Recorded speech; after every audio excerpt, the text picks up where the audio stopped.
siamo qui con una ballerina Alberta, una ballerina un po' particolare. Sì, io mi chiamo Alberta Rastelli e nel 2013 ho subito un'amputazione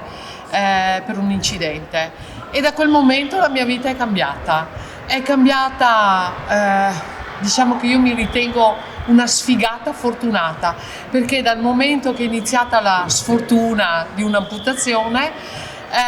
invece si è presentato un percorso che per me ha rivalutato tutto un sistema di vita. Quindi per me ora è un nuovo percorso che io intendo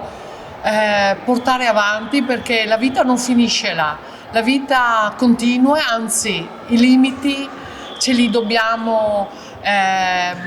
guadagnare, oltrepassare, portare avanti,